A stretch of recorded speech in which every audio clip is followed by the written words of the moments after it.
Justice Hema committee report ഒരു അവലോകനം. സ്വാഗതം, വണക്കം, വെൽക്കം, നമസ്കാരം. സിനിമാ ലോകത്ത് സ്ഥിതി ചെയ്യുന്ന പൊതുശ്രദ്ധയിൽ നിന്ന് ഏതാണ്ട് ഒരു പരിധിവരെ മറച്ചുവെച്ച് നമ്മുടെ സമൂഹം ദശകങ്ങളായി കാത്തു സൂക്ഷിക്കുന്ന വളരെ ചീഞ്ഞ് നാറിയ യാഥാർത്ഥ്യങ്ങൾ ഒരു മഞ്ഞുമലയുടെ മുകള് വെളിപ്പെട്ടു വരുന്നത് പോലെ ഒരു റിപ്പോർട്ടിൽ കൂടെ വെളിപ്പെട്ടു വന്നതിൻ്റെ പേരാണ് ജസ്റ്റിസ് ഹേമ കമ്മിറ്റി റിപ്പോർട്ട് എന്നുള്ളത്. ഇത് ഒരു 3 അംഗ കമ്മിറ്റി ആയിരുന്നു. ജസ്റ്റിസ് കെ ഹേമ ഒരു റിട്ടയർഡ് ഹൈക്കോർട്ട് ജഡ്ജാണ്. ഈ കമ്മിറ്റിയിലെ മറ്റ് 2 അംഗങ്ങൾ പ്രശസ്ത നടിയായിരുന്ന ടി ശാരദ. രണ്ടാമത് വളരെ പ്രാഗൽഭ്യത്തോടെ പൊതുസേവനം അനുഷ്ഠിച്ച് ജോലിയിൽ നിന്ന് വിരമിച്ച സിവിൽ സർവീസ് പശ്ചാത്തലമുള്ള IAS ഓഫീസറായിരുന്ന KB വത്സല കുമാരി IAS. ഈ 3 പേർ അടങ്ങിയ കമ്മിറ്റിയുടെ റിപ്പോർട്ടാണ് ഇന്ന് കേരളത്തിൽ വളരെയധികം കോളിളക്കം സൃഷ്ടിച്ചിരിക്കുന്നത്. റിപ്പോർട്ടല്ല, വാസ്തവത്തിൽ കോളിളക്കം സൃഷ്ടിച്ചത് റിപ്പോർട്ട് വെളിപ്പെടുത്തിയിരിക്കുന്ന യാഥാർത്ഥ്യങ്ങൾ. ഇതിനെപ്പറ്റി ഞാൻ ആദ്യമൊന്ന് പരാമർശിച്ചപ്പോൾ 2 വ്യത്യസ്തമായ പ്രതികരണങ്ങളാണ് എനിക്ക് ലഭിച്ചത്. ഒന്ന്, ഇങ്ങനെയുള്ള കാര്യങ്ങളെപ്പറ്റി നമ്മുടെ ഇടയിൽ ഒരു ബോധവൽക്കരണം ഉണ്ടാകുന്നത് നല്ലതാണ്. രണ്ടാമത്തെ പ്രതികരണം, ഇങ്ങനെ ചീഞ്ഞു നാറുന്ന കാര്യങ്ങളെപ്പറ്റി ഞാൻ പ്രതിപാദിക്കുന്നത് എനിക്ക് ഉചിതമല്ല. പ്രത്യേകിച്ചൊരു പുരോഹിതൻ്റെ പശ്ചാത്തലമുണ്ടായിരുന്ന എനിക്ക്, മാത്രമല്ല ഉന്നത വിദ്യാഭ്യാസത്തിൽ സേവനം അനുഷ്ഠിച്ച എനിക്ക് ഇങ്ങനെയുള്ള കാര്യങ്ങളോട് ബന്ധമുണ്ടാകരുത് എന്ന ഒരു ചിന്ത. ഞാൻ 2 ചിന്തകളെയും ബഹുമാനിക്കുന്നു. എന്നാൽ എനിക്ക് എവരോടും പറയാനുള്ളത്, നമ്മൾ ഏത് ആശയങ്ങളെ, അവസ്ഥകളെ, സംഭവങ്ങളെ, യാഥാർത്ഥ്യങ്ങളെ പരാമർശിക്കുന്നു എന്നതല്ല ഏറ്റവും മുഖ്യമായി നാം പരിഗണിക്കേണ്ടത്. ഏതുദ്ദേശത്തോടു കൂടെ അവയെ കൈകാര്യം ചെയ്യുന്നു എന്നുള്ളതാണ്. ഇപ്പോൾ ജസ്റ്റിസ് ഹേമ കമ്മിറ്റി റിപ്പോർട്ട് വെളിയിൽ വന്ന ശേഷം അത് ഭാഗികമായി മാത്രമേ വെളിയിൽ വന്നുള്ളൂ എന്ന് നിങ്ങൾക്കറിയാം. മാധ്യമങ്ങൾ, അതിൽ പ്രവർത്തിക്കുന്ന ആളുകൾ എപ്രകാരമാണ് ഇതിനെ പ്രയോജനപ്പെടുത്തിയത്? അതവരുടെ ഒരു സെൻസേഷണലിസം, ആളുകളുടെ ഇടയിലൊരു കോരിത്തെരിപ്പുണ്ടാക്കാനുള്ള ശ്രമം, പിന്നെ ചില ആളുകളെ വേട്ടയാടി അതിൻ്റെ സുഖമനുഭവിക്കാനുള്ള ശ്രമം. എന്നാൽ ഈ കമ്മിറ്റി റിപ്പോർട്ട് എന്താണ് വാസ്തവത്തിൽ വെളിപ്പെടുത്തിയിട്ടുള്ളത്, അത് സംബന്ധമായിട്ട് നമ്മുടെ സമൂഹം ഏത് നിലപാടാണ് സ്വീകരിക്കേണ്ടത്, അതിൽ അവതരിപ്പിക്കപ്പെട്ടിട്ടുള്ള പ്രശ്നങ്ങൾ തന്നെ എന്താണ് എന്നതിനെപ്പറ്റി ഏതെങ്കിലും ഒരു മാധ്യമ സ്ഥാപനമോ അതിൽ പ്രവർത്തിക്കുന്ന മാധ്യമ സുഹൃത്തുക്കളോ ഒരു പരാമർശം നടത്തിയതായി ഞാൻ കണ്ടില്ല.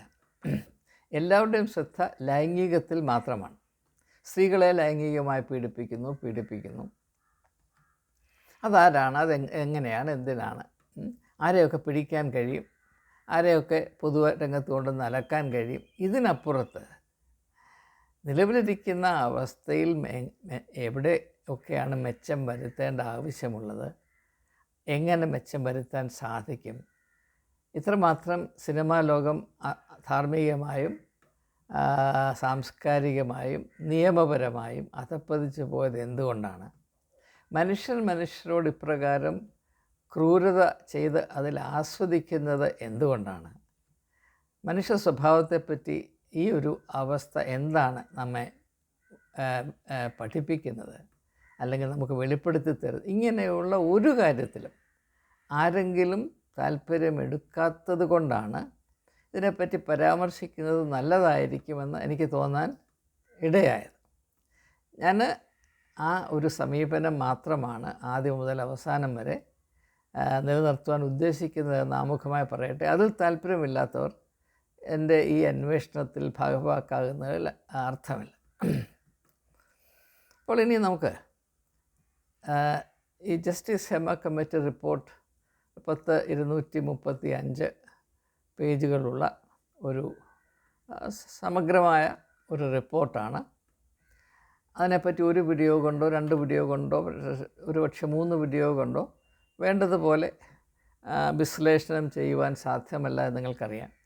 അതുകൊണ്ട് നിങ്ങൾ ദയവായി ക്ഷമയോടെ ഈ അന്വേഷണ പങ്ക്തിയിൽ പങ്കെടുക്കണമെന്ന് ആമുഖമായി ഏവരോട് ഞാൻ അപേക്ഷിക്കുകയാണ്. ഈ ഒരു വീഡിയോയിൽ ആമുഖമായ ചില കാര്യങ്ങൾ മാത്രമേ ഉൾക്കൊള്ളിക്കുവാൻ ഉദ്ദേശിക്കുന്നുള്ളൂ, അതിനുള്ള സമയമേ ഉണ്ടാകുകയുള്ളൂ.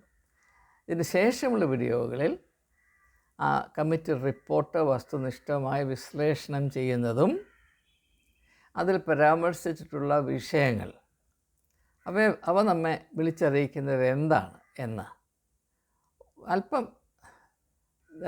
സുദീർഘമായി ഡീറ്റെയിൽഡായി ചിന്തിക്കുകയും അന്വേഷിക്കുകയും ചെയ്യാം എന്നാണ് കരുതുന്നത്. നമുക്ക് നമ്മുടെ കർത്തവ്യത്തിലേക്ക് പ്രവേശിക്കാം.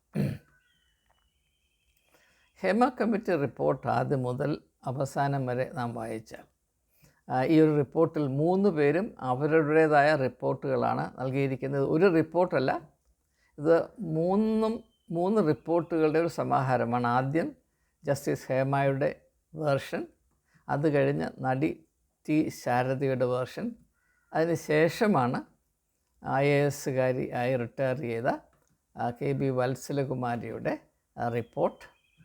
ഇതിൽ ഞാനൊരു സാഹിത്യം പഠിക്കുകയും പഠിപ്പിക്കുകയും ചെയ്ത വ്യക്തി എന്ന നിലയിൽ എനിക്ക് ഏറ്റവും വായിക്കാൻ സന്തോഷം തോന്നിയത് വത്സലകുമാരിയുടെ റിപ്പോർട്ടാണ്.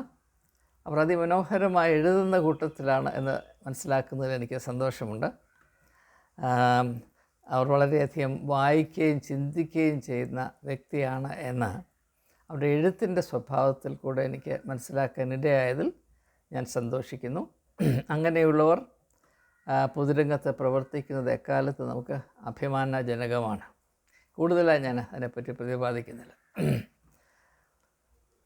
ഇനിയും ഈ റിപ്പോർട്ട് നാം ആകമാനം പരിശോധിക്കുമ്പോൾ ഇതിൽ പൊന്തി നിൽക്കുന്ന പ്രധാനപ്പെട്ട ആശയം, അതിനെ സംബന്ധമായ ചില കാര്യങ്ങൾ മാത്രമാണ് ആമുഖമായി പറയാൻ ഉദ്ദേശിക്കുന്നത്. ഈ റിപ്പോർട്ട് ആദ്യം മുതൽ അവസാനം വരെ പറയുന്നത് സിനിമാ ലോകത്തിൽ സ്ത്രീ ഒരു ഇരയാണ്. Women are victims in the cinema industry. ഇത് മനസ്സിൽ വ്യക്തമായി കുറിച്ചു വെക്കുക. ഇത് നമുക്ക് പണ്ടേ അറിയാവുന്നതാണെങ്കിലും ഞാൻ ഈ റിപ്പോർട്ടിലെ കാര്യങ്ങൾ അതുപോലെ അവതരിപ്പിക്കുകയാണ്. ഞാൻ റിപ്പോർട്ടിൽ നിന്ന് അതിൻ്റേതായ ഭാഗങ്ങൾ ഇതിനോടനുബന്ധിച്ച് വായിച്ച് നിങ്ങളെ ബോധ്യപ്പെടുത്തി മാത്രമേ മുമ്പോട്ട് പോവുകയുള്ളൂ. അതുകൊണ്ടാണ് നിങ്ങൾക്ക് ക്ഷമ വേണമെന്ന് ഞാൻ പറയുന്നത്.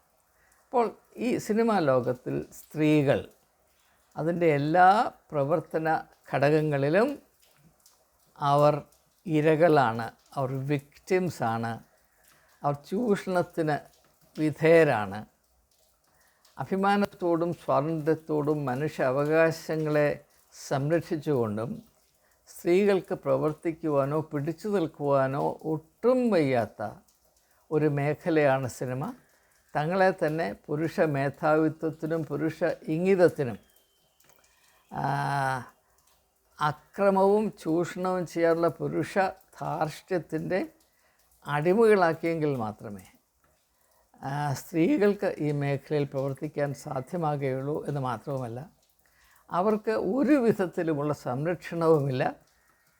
ഈ രാജ്യത്തെ ഭരണഘടന നിഷ്കർഷിക്കുന്ന ഒരു സംരക്ഷണവും ഒരു മനുഷ്യ അവകാശവും സിനിമാ മേഖലയിൽ സ്ത്രീകൾക്ക് ലഭ്യമല്ല എന്ന ഞെട്ടിപ്പിക്കുന്ന യാഥാർത്ഥ്യമാണ് ഈ റിപ്പോർട്ടിൻ്റെ ആകെത്തുകയായി നാം മനസ്സിലാക്കേണ്ടത്.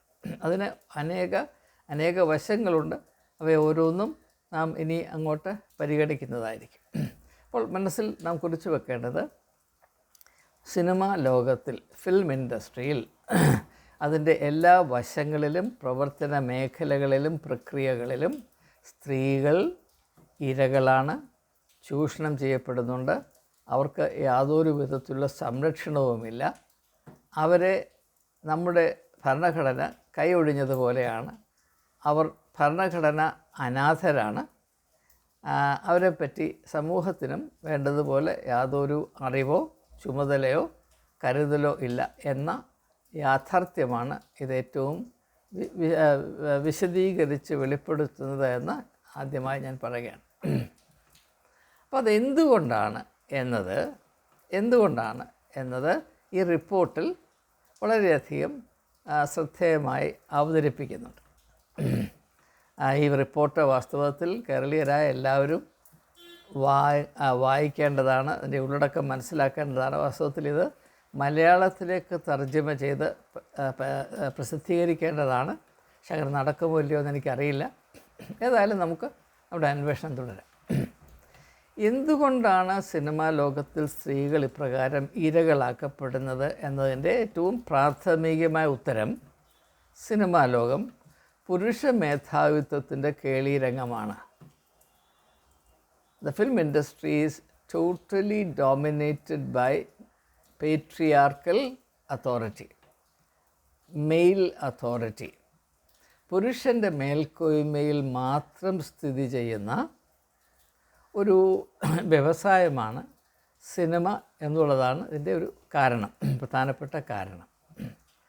അപ്പോൾ ഈ പുരുഷൻ്റെ മേൽക്കോയ്മ സിനിമാ ലോകത്ത് മാത്രമല്ല, നമുക്കറിയാം നമ്മുടെ സമൂഹം ആകമാനം പ്രവർത്തിക്കുന്നത് പുരുഷ മേൽക്കോയ്മയിൽ തന്നെയാണ്. മതമാണെങ്കിലും രാഷ്ട്രീയമാണെങ്കിലും സാംസ്കാരികമായ മറ്റ് പ്രസ്ഥാനങ്ങളാണെങ്കിലും ജീവിതത്തിൻ്റെ എല്ലാ തുറകളിലും ഭവനങ്ങളിലും പുരുഷ മേധാവിത്വമാണ് രാജത്വം ചെയ്യുന്നത്. രാജത്വം ചെയ്യുന്നതിന് മാത്രമേ അരാജകത്വം നടത്താനൊക്കത്തുള്ളൂ എന്ന് നമുക്കറിയാം എന്നത് നമ്മുടെ പൊതുവായ ഒരു യാഥാർത്ഥ്യമാണ്. അപ്പോൾ അങ്ങനെ നാം നോക്കുമ്പോൾ ജസ്റ്റിസ് ഹേമ കമ്മിറ്റി റിപ്പോർട്ട് ഈ സംസ്ഥാനത്താകമാനം സ്ഥിതി ചെയ്യുന്ന ജീവിത വീക്ഷണത്തിൻ്റെയും സാംസ്കാരികമായ അവസ്ഥയുടെയും പൊതുരംഗത്തെ അരാജകത്വത്തിൻ്റെയും ഒരു വെളിപ്പെടുത്തലും കൂടെയാണ്. അതിലേക്ക് വെളിച്ചം വീശുന്ന ഒരു ഡോക്യുമെൻ്റാണ്, ഒരു റിപ്പോർട്ടാണ് എന്ന് നാം മനസ്സിലാക്കേണ്ട ആവശ്യമുണ്ട്. അതുകൊണ്ട് ഇത് സിനിമാ ലോകത്തെ പറ്റിയാണ് എങ്കിലും, പ്രാഥമികമായി സിനിമാ ലോകത്തെ പറ്റിയാണെങ്കിലും ഇത് നമ്മുടെ സമൂഹത്തെ ആകമാനം മനസ്സിലാക്കുവാൻ നമ്മെ സഹായിക്കുന്ന ഒരു സാഹിത്യമാണ്, അല്ലെങ്കിൽ ഒരു ഡോക്യുമെൻ്റാണ് എന്നാണ് ഞാൻ ഇപ്പോൾ ഉദ്ദേശിക്കുന്നത്.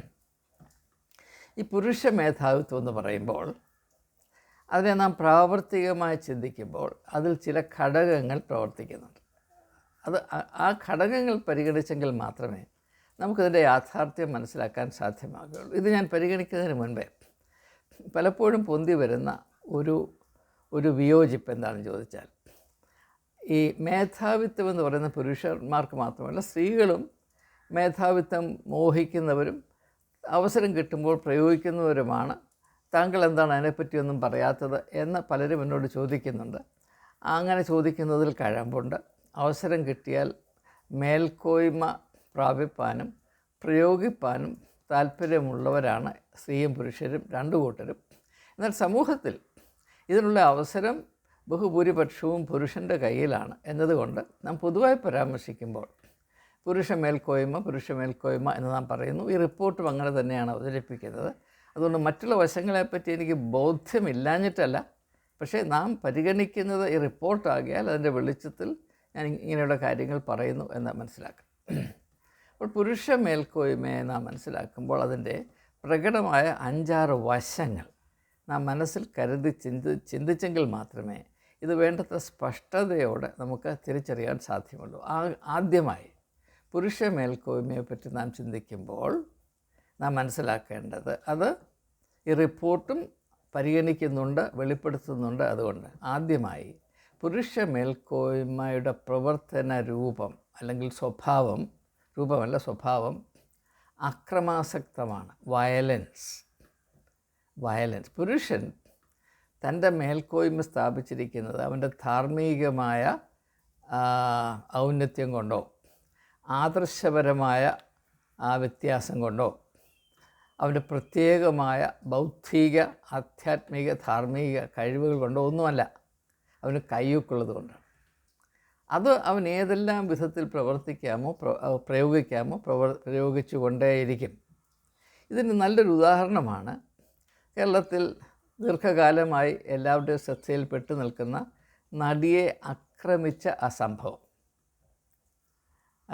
ഇത് മാധ്യമത്തിൽ കൂടെ വെളിപ്പെട്ട് വന്നിട്ടുള്ള കാര്യങ്ങളെ മാത്രം ആശ്രയിച്ച് ഞാൻ പറയുകയാണ്. ഇതെൻ്റെ അഭിപ്രായമല്ല.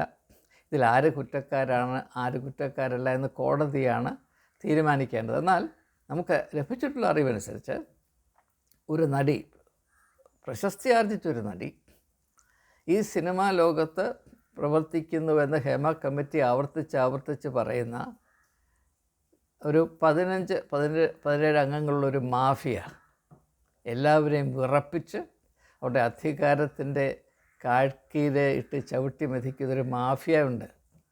പവർ ഗ്രൂപ്പ് എന്നൊക്കെയാണ് അതിന് പറയുന്നത്. അതിന് പറയേണ്ട മാഫിയ എന്ന് തന്നെയാണ് പറയേണ്ടത്. അവരുടെ പ്രവർത്തനത്തിൻ്റെ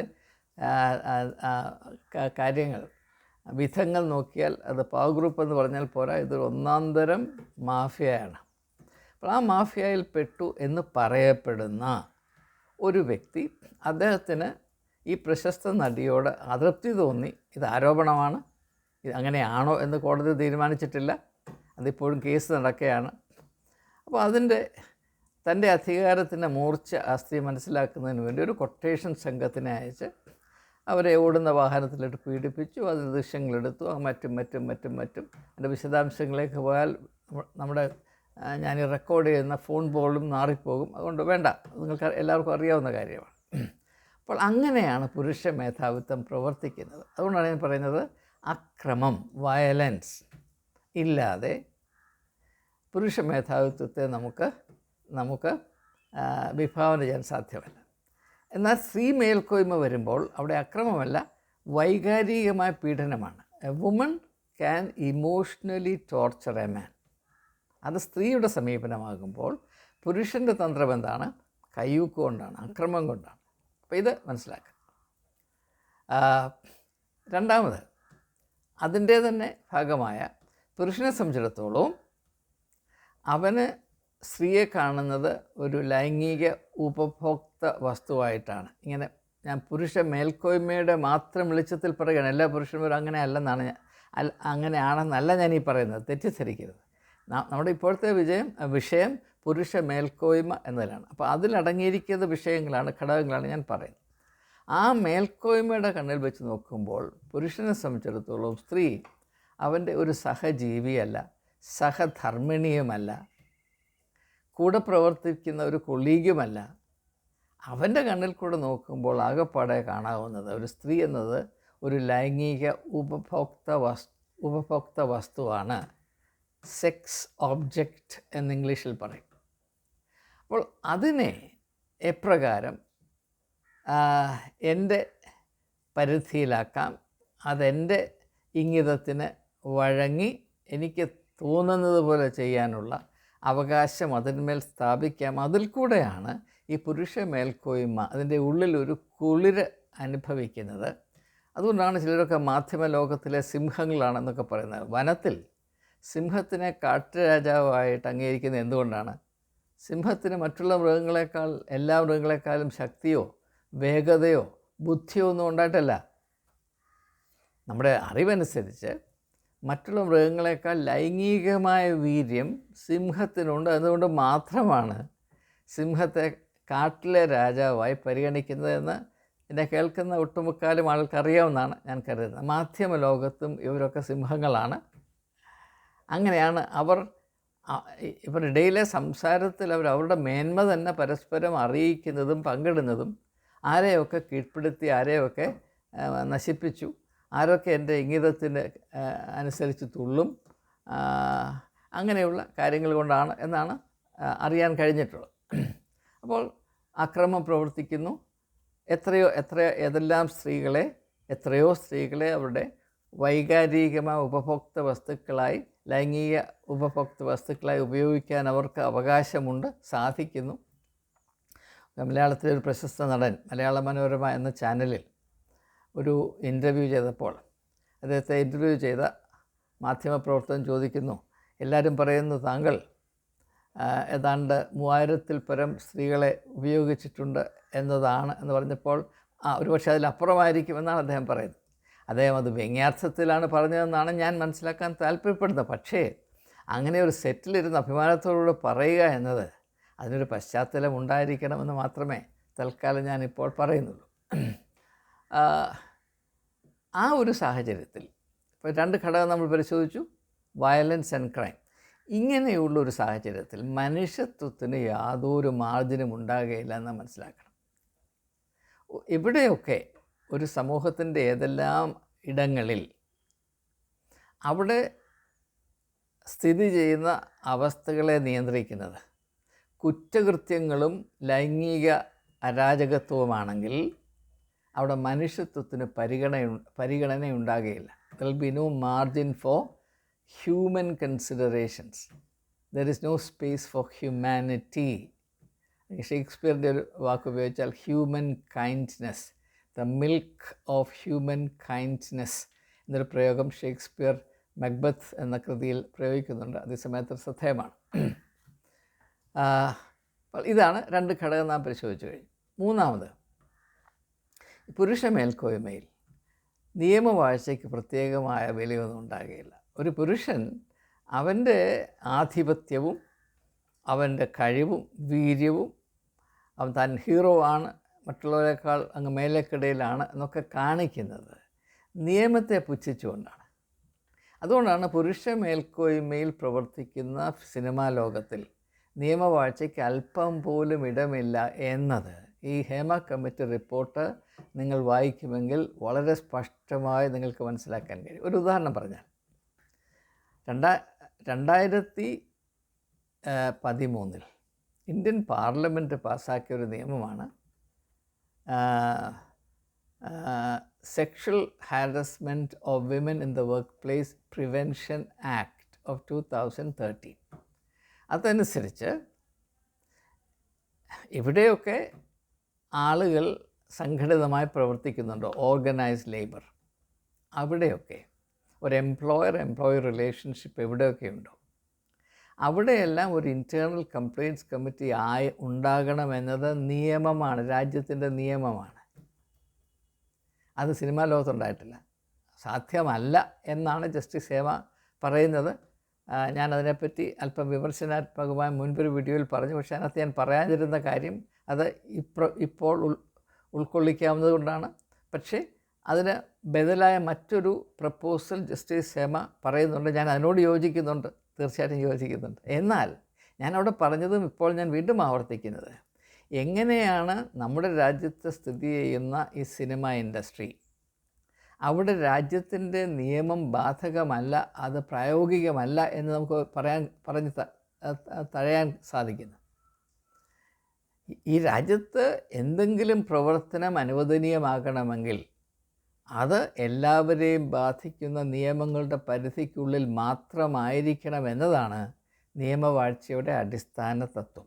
അതെന്തുകൊണ്ടാണ് സിനിമ ഇൻഡസ്ട്രിക്ക് ബാധകമല്ലാത്തത് എന്നതിനെപ്പറ്റി നാം ഏവരും, ഈ സമൂഹത്തിൽപ്പെട്ട ഏവരും ചിന്തിക്കേണ്ട, കാര്യമായി അന്വേഷിക്കേണ്ട ഒരു വിഷയമാണിത് എന്ന് ഞാൻ സൂചിപ്പിക്കുകയാണ്. അപ്പോൾ പുരുഷ മേധാവിത്വം എവിടെയൊക്കെ സ്ഥിതി ചെയ്യുന്നുവോ അവിടെ നിയമവാഴ്ച തകർക്കപ്പെട്ടിരിക്കും. കാരണം പുരുഷൻ്റെ ഇംഗിതം പ്രവർത്തിക്കണമെങ്കിൽ, അവൻ്റെ സുഖവും അവൻ്റെ സന്തോഷവും താല്പര്യവും 100% മുൻനിർത്തി പ്രവർത്തിക്കണമെങ്കിൽ നിയമത്തെ തച്ചുടച്ചെങ്കിൽ മാത്രമേ സാധിക്കുകയുള്ളൂ. അപ്രകാരമുള്ള ഒരവസ്ഥയാണ് സിനിമാ ലോകത്തിൽ സ്ഥിതി ചെയ്യുന്നത് എന്ന് ഈ റിപ്പോർട്ട് നന്നേ വെളിപ്പെടുത്തുന്നുണ്ട്. അപ്പോൾ നാം 3 കാര്യങ്ങൾ ഇതുവരെ പരിഗണിച്ചു. 1 violence, 2 sex and crime, 3 contempt for the rule of law. അതിൻ്റെ കൂടെ നാം പറയേണ്ടതാണ് മനുഷ്യാവകാശ ലംഘനങ്ങൾ. ഒരു പുരുഷ മേൽക്കോയ്മയിൽ തീർച്ചയായും അനിവാര്യമായ ഒരു ഘടകമാണ് മനുഷ്യാവകാശ ലംഘനങ്ങൾ, വയലേഷൻ ഓഫ് ഹ്യൂമൻ റൈറ്റ്സ്.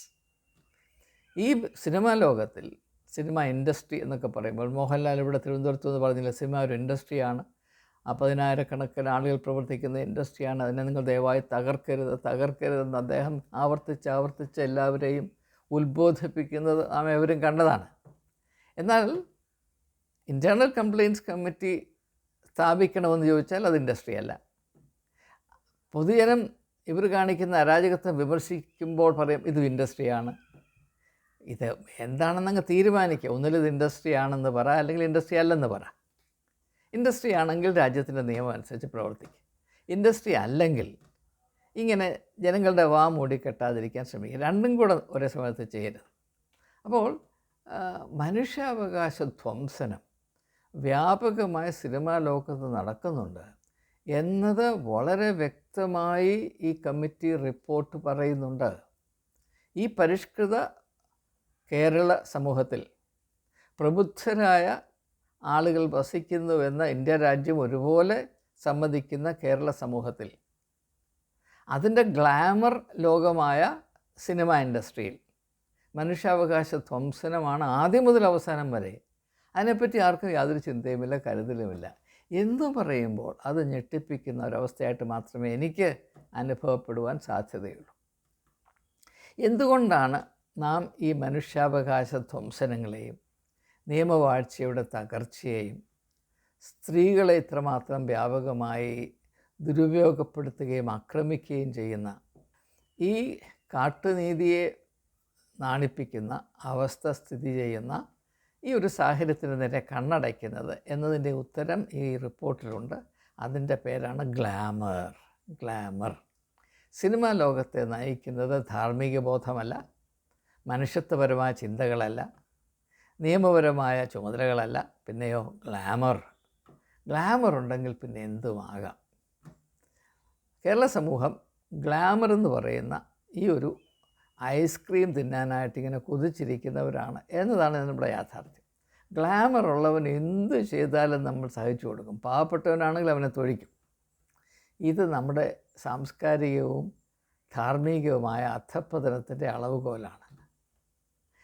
സ്വന്തമായ അഭിമാനമില്ലാത്തവന് മാത്രമേ, സ്വയത്തിന് വില കൽപ്പിക്കാത്തവൻ മാത്രമേ, തനിക്ക് യാതൊരു വിലയുമില്ല എന്ന് ചിന്തിക്കുന്നവൻ മാത്രമേ, ഞാനൊരു കഴുത ആണേ എന്ന് വിചാരിക്കുന്നവൻ മാത്രമേ ഗ്ലാമറിൻ്റെ മുമ്പിൽ പോയി വാ വിളിച്ച് നിൽക്കാൻ സാധ്യമാകുകയുള്ളൂ, അല്ലെങ്കിൽ ഗ്ലാമർ കാണുമ്പോൾ കണ്ണടഞ്ഞു പോവുകയുള്ളൂ. നാം ഈ ആളുകളുടെ ഗ്ലാമർ കണ്ട് വന്താളിച്ച് നിൽക്കുമ്പോൾ നമ്മുടെ അവസ്ഥ എന്താണെന്ന് ദയവായി ചിന്തിക്കണം. ഈ ഗ്ലാമറിൻ്റെ തൊലിക്ക് കീഴെ ചീഞ്ഞു നടന്ന യാഥാർത്ഥ്യങ്ങളാണ് എന്നത് ജസ്റ്റിസ് ഹേമ കമ്മിറ്റി റിപ്പോർട്ട് വരുന്നതിന് മുമ്പേ നമുക്കറിയാവുന്നതാണ്. പക്ഷേ നാം ഈ ഗ്ലാമറിൻ്റെ മുമ്പിൽ ഇങ്ങനെ അന്താളിച്ച് നിൽക്കുന്നത് കൊണ്ട് നമ്മുടെ തലച്ചോറ് നിർവീര്യമായി പോയി. എന്താണിതെന്ന് തിരിച്ചറിയാൻ വയ്യാതെ നാം ഇങ്ങനെ നിൽക്കുകയാണ്. ഇവിടെ എനിക്ക് ഏറ്റവും രസകരമായൊരു കാര്യം, പുരുഷൻ്റെ ഏറ്റവും വലിയ ബലഹീനത സ്ത്രീയാണ്. നമ്മുടെ സമൂഹം പുരുഷ മേധാവിത്വത്തിൻ്റെ സമൂഹവും സംസ്കാരവുമാണ്. എന്നാൽ ന്യായമായും ഗ്ലാമർ ഉണ്ടാകേണ്ടത് സ്ത്രീകൾക്കാണല്ലോ. പക്ഷെ അങ്ങനെയല്ല. പൊതുരംഗത്ത് വരുമ്പോൾ ഗ്ലാമർ പുരുഷന്മാർക്കാണ്. ഈ ഗ്ലാമറുള്ള പുരുഷന്മാർ സ്ത്രീകളുടെ മുമ്പിൽ പപ്പടങ്ങളാണ്, വെറും ഞാഞ്ഞൂലുകളാണ്. ഇതെനിക്ക് മനസ്സിലാകുന്നില്ല. മനസ്സിലാകും. എൻ്റെ പ്രധാനപ്പെട്ട കാര്യം എന്താണെന്ന് ചോദിച്ചാൽ, ഈ പുരുഷന്മാരുടെ ഗ്ലാമർ എന്നത്, അതും ഈ കമ്മിറ്റി റിപ്പോർട്ട് പറയുന്നത് കൊണ്ട് ഞാനൊന്ന് സൂചിപ്പിക്കുകയാണ്. പുരുഷന്മാരുടെ ഗ്ലാമർ എന്ന് പറയുന്നത് വളരെ കൃത്രിമമായി സൃഷ്ടിക്കപ്പെട്ട ഒരു എന്താണ് പറയുന്നത്, വ്യവസായവൽക്കരിക്കപ്പെട്ടൊരു വസ്തുവാണ്. It's an artificial industrial product. ഇങ്ങനെ പുരുഷന്മാരുടെ ഗ്ലാമർ വർദ്ധിപ്പിച്ചിട്ട് പിന്നെ അവരെ കൊണ്ട് പരസ്യത്തിനൊക്കെ ഉപയോഗിച്ചിട്ടാണ് ഈ പലവിധമായ നേട്ടങ്ങളും കൊയ്തെടുക്കുന്നത്. ഇപ്പോൾ മോഹൻലാൽ വന്നൊരു പ്രോഡക്റ്റ് പ്രൊമോട്ട് ചെയ്യുന്നു, മോഹൻലാൽ വന്നൊരു കടയുടെ പരസ്യം ചെയ്യുന്നു, അല്ലെങ്കിൽ മമ്മൂട്ടി വന്ന് കൈ ഒന്ന് കണ്ടു കാണിക്കുന്നു, അല്ലെങ്കിൽ നടികളാരെങ്കിലും വന്ന് ഒരു കട ഉദ്ഘാടനം ചെയ്യുന്നു എന്നൊക്കെ പറയുമ്പോൾ മലയാളിക്ക് അങ്ങ് ഹരം പിടിക്കുകയാണ്. അതിനുവേണ്ടി ഇത് കൃത്രിമമായി സൃഷ്ടിക്കുന്ന മറ്റൊരു ഉപഭോക്ത വസ്തുവാണ് ഈ ഗ്ലാമർ എന്നത് നാം പ്രത്യേകമായി ശ്രദ്ധിക്കേണ്ടതാണ്. ഈ ഗ്ലാമറിൻ്റെ സ്വാധീന പരിധിയിലാണ് കേരളം മുഴുവനും നിൽക്കുന്നത്. അത് ഞാൻ മറ്റൊരു വീഡിയോയിൽ സൂചിപ്പിച്ചതുപോലെ ഓർത്തഡോക്സ് സഭയിലെ കുന്നംകുളത്തെ ഭദ്രാസനാധിപൻ ഒരു തമിഴ് സിനിമാ നടിയെ കാണാനായി 17 വർഷം കണ്ണിൽ എണ്ണയൊഴിച്ച് കാത്തിരുന്നുവെന്ന് അദ്ദേഹം തന്നെ മൈക്കിൽ കൂടെ വിളിച്ചു പറയുന്നത്, അത് പറയുമ്പോൾ അദ്ദേഹം അങ്ങ് നിർവൃതിയിലാണ് എന്നത് നാം കണ്ടതാണ്. ഒരു നടിയുടെയോ നടൻ്റെയോ ഗ്ലാമറിൻ്റെ പരിധിയിൽപ്പെട്ട് കണ്ണഞ്ചിച്ച് നിൽക്കാത്ത ഒരൊറ്റ തിരുമേനിയും ഒരു ബിഷപ്പും ഒരു മെത്രാനും കേരളത്തിലില്ല എന്നത് സത്യമായി ഞാൻ നിങ്ങളോട് പറയുന്നു. ഞാൻ പറയേണ്ട ആവശ്യമില്ല, നിങ്ങൾക്ക് ഏവർക്കും അറിയാവുന്ന. അപ്പോൾ അതുമാണ് ഈ ഗ്ലാമർ എന്ന ജ്വരത്തിൻ്റെ കട്ടി എത്ര വലുതാണ് എന്നൊന്ന് മനസ്സിലാക്കുന്നതിന് വേണ്ടി എത്രയെന്ന് പറഞ്ഞത് മാത്രമേ ഉള്ളൂ. ഇനിയും ആറാമതായിട്ട് എനിക്ക് പറയാനുള്ളത്, എന്തുകൊണ്ടാണ് സിനിമാ ലോകത്തിൽ സ്ത്രീകൾ ഇരകളായി തന്നെ സ്ഥിതി ചെയ്യുന്നത്? അതിൻ്റെ ഉത്തരം പുരുഷ മേധാവിത്വത്തിൽ പ്രവർത്തിക്കുന്ന ഘടകങ്ങൾ എന്താണ്? ഇതാണ് നമ്മുടെ അന്വേഷണം. ആറാമതും അവസാനവുമായിട്ട് എനിക്ക് പറയാനുള്ളത്, ഈ സിനിമാ ലോകത്ത് ഇത് ജസ്റ്റിസ് ഹേമ കമ്മിറ്റി വെളിപ്പെടുത്തുന്ന കാര്യം മാത്രമാണ് ഞാനീ പറയുന്നത്. കേരളത്തിലെ സിനിമാ ഇൻഡസ്ട്രിയെ ആകെപ്പാടെ നിയന്ത്രിക്കുകയും ഡോമിനേറ്റ് ചെയ്യുകയും ചെയ്തൊരു മാഫിയ ഉണ്ട്. ഈ മാഫിയ അവരുടെ ഇംഗിതമനുസരിച്ചല്ലാതെ സിനിമാ ലോകത്തിലെ ഒരു ഇല പോലും അനങ്ങുവാൻ സമ്മതിക്കുകയില്ല, ഒരു ഈച്ച പോലും പറക്കുവാൻ സമ്മതിക്കുകയില്ല. അവർക്കനിഷ്ടമാണ് എന്ന് തോന്നിയാൽ ആരെയും വകവരുത്തുവാൻ, പ്രൊഫഷണലായി, ശാരീരികമായിട്ടല്ല ഇനി പറയുന്നത്, അവരുടെ ഭാവി നശിപ്പിക്കാൻ ഇവർക്ക് യാതൊരു മടിയുമില്ലാത്തവരാണ്. അവരെ സിനിമാ ലോകം വിട്ട് വേറെ എവിടെയെങ്കിലും പോയി ഉപജീവനം നയിക്കാൻ ശ്രമിച്ചാൽ അവിടെയും ചെന്നവരെ ഇല്ലാതാക്കുന്നവരാണ്. അതിൻ്റെ ഉദാഹരണമായി പേര് പറയാതെ ഈ കമ്മിറ്റിയിൽ തിലകൻ്റെ അനുഭവം പരാമർശിക്കുന്നുണ്ട്. ഈ മാഫിയ തിലകനോടുള്ള ആ ഈർഷ്യയിൽ അദ്ദേഹത്തെ, വളരെ അനുഗ്രഹീത കലാകാരനായ തിലകനെ സിനിമാ ലോകത്ത് നിന്ന് ബഹിഷ്കരിക്കുകയും അതിനുശേഷം അദ്ദേഹം സീരിയലിൽ പോയി അഭിനയിച്ചെങ്കിലും അഹോവൃത്തി കഴിക്കാൻ ശ്രമിച്ചപ്പോൾ അവിടെയും ഇടപെട്ട് അവനെ അവിടെ നിന്ന് പുകച്ചിറക്കി അദ്ദേഹം ഹൃദയം തകർന്ന് മരിക്കത്തക്കവണ്ണമുള്ളൊരു യാഥാർത്ഥ്യം, ഒരവസ്ഥയുണ്ടായി എന്ന് ഇവിടെ പറയുന്നുണ്ട്. അതുപോലെ തന്നെ ഞാൻ മുമ്പ് പരാമർശിച്ച ആക്രമിക്കപ്പെട്ട നടിയുടെ അവസ്ഥ, ഇതെല്ലാം ഈ മാഫിയയുടെ പ്രവർത്തനം തന്നെയാണ് എന്നത് ഏതായാലും ഇന്നത്തെ കേരളത്തിൽ അറിയാൻ വയ്യാത്ത അനേകം ആളുകളില്ല എന്നാണ് ഞാൻ വിചാരിക്കുന്നത്. അപ്പോൾ ഈ മാഫിയയുടെ അധികാരം കൂടുതൽ പ്രവർത്തിക്കുന്നതിൻ്റെ ഒരു കാരണം പണമാണ്. ഇവർക്ക് ലഭിക്കുന്ന വലിയ ആദായം. ഇപ്പോൾ ഒരു സിനിമാ നടൻ, ഇപ്പോൾ മോഹൻലാൽ, മമ്മൂട്ടി അങ്ങനെയുള്ള മേലേക്കിടയിലുള്ള നടന്മാർക്ക് ഒരു സിനിമ ചെയ്യുന്നതിന് കൊടുക്കുന്ന പ്രതിഫലം എത്രയാണെന്ന് നമുക്കാർക്കും അറിഞ്ഞുകൂടാ. അത് 3 കോടിയാണെന്നും അല്ല 20 കോടിയാണെന്നും പറയുന്ന ആളുകൾ നമുക്ക് അറിഞ്ഞുകൂടാ. ഏതായാലും ഒരു കാര്യം നമുക്കറിയാം, അതുകൊണ്ട് തന്നെ ഫിലിം ഇൻഡസ്ട്രി കള്ളപ്പണത്തിൻ്റെ ഒരിടം കൂടെയാണ്. ഇവരാരും ലഭിക്കുന്ന പണത്തിന് വേണ്ടതായ ഇൻകം ടാക്സ് കൊടുക്കുന്നുണ്ട് എന്ന് ഞാൻ കരുതുന്നില്ല.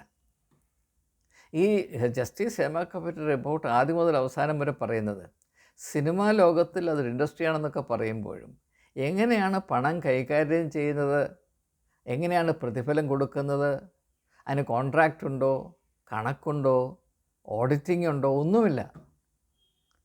അപ്പോൾ അതുകൊണ്ട് നാം എന്താണ് മനസ്സിലാക്കേണ്ടത്? കള്ളപ്പണം ഇഷ്ടം പോലെ ഉണ്ടാക്കുന്ന ഒരു ഇൻഡസ്ട്രിയാണ് സിനിമ എന്നല്ലേ.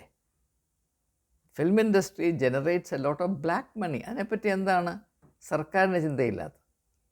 അത് എവിടെയൊക്കെ ഫിലിം ഇൻഡസ്ട്രി ഉണ്ടോ അവിടെയെല്ലാം ബ്ലാക്ക് മണിയുണ്ട്, അവിടെയെല്ലാം ഡ്രഗുണ്ട്, അവിടെയെല്ലാം സെക്സുണ്ട്, അവിടെയെല്ലാം മനുഷ്യാവകാശ ധ്വംസനമുണ്ട്. ഇതിൻ്റെ നേരെ എന്തുകൊണ്ടാണ് ഒരു സമൂഹം കണ്ണടയ്ക്കുന്നത്? അതൊരു ദിവസമല്ല, ഒരാഴ്ചയല്ല, ഒരു മാസമല്ല, ഒരു വർഷമല്ല, ദശകങ്ങളോളം അവർക്ക് തോന്നിയാസം കാണിക്കാനായിട്ട് വിട്ടുകൊടുത്തിരിക്കുന്നത് എന്തുകൊണ്ടാണ് എന്ന് സാമാന്യജനം മനസ്സിലാക്കുകയും മാത്രവുമല്ല, എനിക്കിതിനെപ്പറ്റി ഏതാണ്ടൊരു ബോധ്യമുണ്ടായതുകൊണ്ടാണ് 30-35 വർഷങ്ങൾക്ക് മുമ്പ് ഞാൻ സിനിമ കാണുകയില്ല എന്ന ദൃഢനിശ്ചയമെടുത്ത്. ഞാൻ വീട്ടിൽ ടെലിവിഷനിൽ പോലും ഒരു സിനിമ കാണാറില്ല എന്നത് നിങ്ങൾ എൻ്റെ ഭാര്യയോട് ചോദിച്ചാൽ അവർ പറയും. കാരണം ഇത് കാണുമ്പോൾ എൻ്റെ മനസ്സ് തികട്ടി വരാറുണ്ട്. അപ്പോൾ ഇങ്ങനെ അരാജകത്വത്തിൻ്റെ ലൈസൻസ് കൊടുത്ത് അരാജകത്വം നടത്തുവാൻ ചില ആളുകളെ അഴിച്ചു വിട്ടിരിക്കുന്നൊരു മേഖലയാണ് സിനിമ എന്ന ഒരു യാഥാർത്ഥ്യം നാം തിരിച്ചറിയുകയും നാം സിനിമ ഇരുന്ന് വാവിളിച്ച് ആസ്വദിക്കുമ്പോൾ ഈ ഒരു യാഥാർത്ഥ്യം കൂടെ പരിഗണിക്കുകയും ചെയ്യണം. ഇനിയും ഞാൻ ഈ വീഡിയോ അവസാനിപ്പിക്കുന്നതിന് മുൻപ്, ഇത് സിനിമാ ലോകത്ത് മാത്രമല്ല, സിനിമാ ലോകത്തിൽ അത് കൂടുതൽ മൂർച്ചയോടുകൂടെ പ്രവർത്തിക്കുന്നു. എന്നാൽ നമ്മുടെ സമൂഹത്തിലെല്ലാം പൊതുവായി ഞാൻ ഈ പറഞ്ഞ 5-6 ഘടകങ്ങൾ പ്രവർത്തിക്കുന്നുണ്ട് എന്നാണ് യാഥാർത്ഥ്യം. അതുകൊണ്ടാണ് തിരുവനന്തപുരത്ത് വന്ന് മാധ്യമത്തോട് ഇടപെട്ട മോഹൻലാൽ പറയുന്നത്, നിങ്ങൾ ഞങ്ങളെ മാത്രം എന്തിനാണ് വിമർശിക്കുന്നത്, സമൂഹത്തിൽ എല്ലായിടത്തും നടക്കുന്നില്ലേ? മാധ്യമ സുഹൃത്തുക്കളോട് മുഖത്തടിക്കുന്ന പോലെ തന്നെ ചോദിക്കുകയാണ്, നിങ്ങളുടെ ഇടയിൽ നടക്കുന്നില്ല, പിന്നെ നിങ്ങളെന്താണ് ഞങ്ങളോട് ചോദിക്കുക? എനിക്ക് മോഹൻലാലിനോട് പറയാനുള്ളത്, മറ്റുള്ളവർ ചെയ്യുന്നത് കൊണ്ട് താൻ ചെയ്യുന്നത് ശരിയാണെന്നൊന്നും പറഞ്ഞിട്ട് കാര്യമൊന്നുമില്ല. ആര് ചെയ്താലും തെറ്റ് തന്നെയാണ്.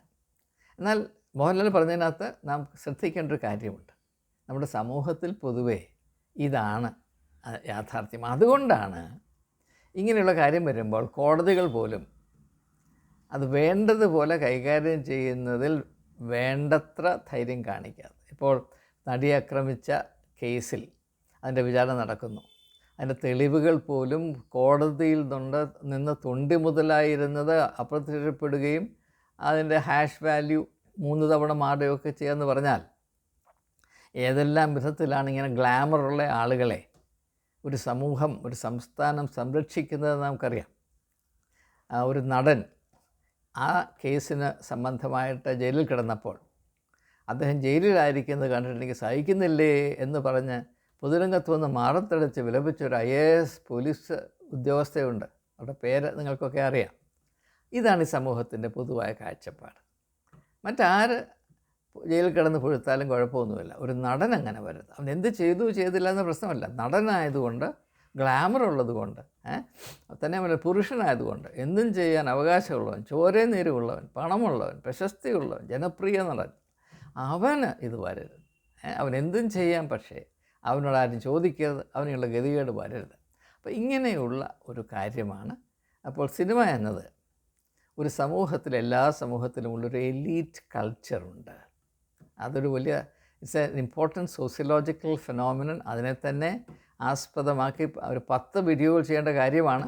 ഇതിനകത്തൊക്കെ ഒത്തിരി നിഗൂഢ രഹസ്യങ്ങളുണ്ട് എന്നത് ഒരു പക്ഷേ പല ആളുകൾക്കും അറിവില്ല എന്നാണ് എനിക്ക് തോന്നുന്നത്.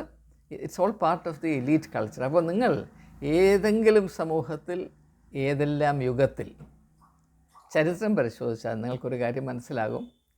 സാധാരണക്കാർ ജീവിക്കുന്ന വിധവും സാധാരണക്കാരെങ്ങനെ ജീവിക്കണമെന്ന നിഷ്കർഷയും ഈ എലീറ്റ് സൊസൈറ്റി, കേരളത്തിൽ എന്തുകൊണ്ടോ ELIT പ്രൊനൗൺസ് ചെയ്യുന്ന എലൈറ്റ് എന്നാണ്, അങ്ങനെയല്ല, correct pronunciation is elite. Elite സൊസൈറ്റിയിലുള്ള ആളുകൾ വർത്തിക്കുന്നതും തമ്മിൽ യാതൊരു സാമ്യവും ഉണ്ടാകുകയില്ല.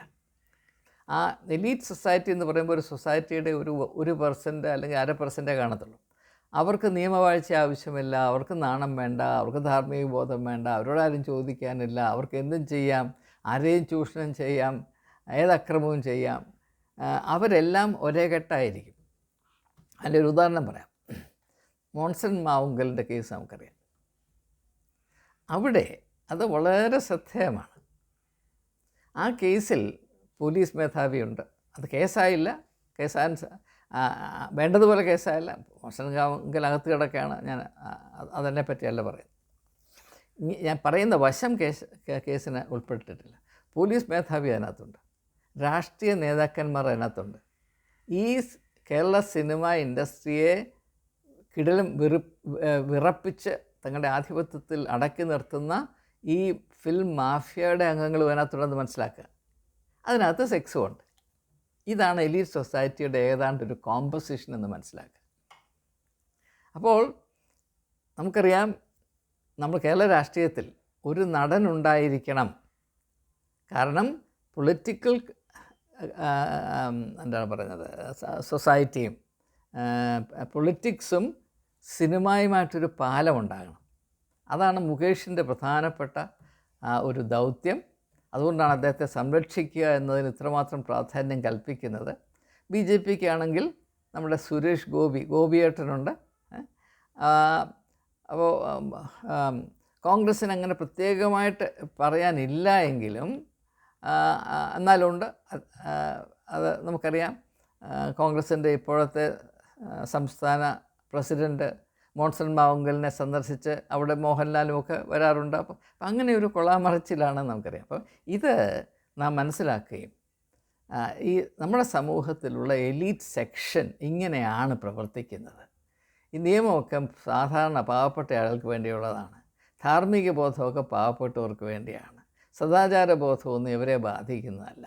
അവർക്ക് എന്തും ചെയ്യാം, അവരോട് ആരും ചോദിക്കാനില്ല എന്നതാണ് ജീവിത യാഥാർത്ഥ്യമെന്ന് തിരിച്ചറിയുകയും അതുകൊണ്ട് നിരാശപ്പെടാനല്ല, അതിനനുസരിച്ച് നമ്മുടെ ഓരോരുത്തരുടെയും ജീവിത ദർശനങ്ങളും ലൈഫ് സ്ട്രാറ്റജീസും രൂപീകരിക്കുകയും ചെയ്യണം. ഇനിയും അടുത്തുള്ള വീഡിയോകളിൽ ജസ്റ്റിസ് ഹേമ കമ്മിറ്റി റിപ്പോർട്ടിൻ്റെ ഉള്ളടക്കങ്ങൾ വസ്തുതാപരമായി പരാമർശിക്കുവാൻ ഉദ്ദേശിക്കുന്നു. നിങ്ങളിതിൽ തുടർന്ന് താല്പര്യത്തോടെ പങ്കെടുക്കും എന്ന പ്രതീക്ഷയിൽ എല്ലാവരോടുമുള്ള നന്ദിയും കടപ്പാടും അറിയിച്ചുകൊണ്ട് വാക്കുകൾ ഉപസംഹരിക്കുന്നു. ഏവർക്കും നമസ്കാരം.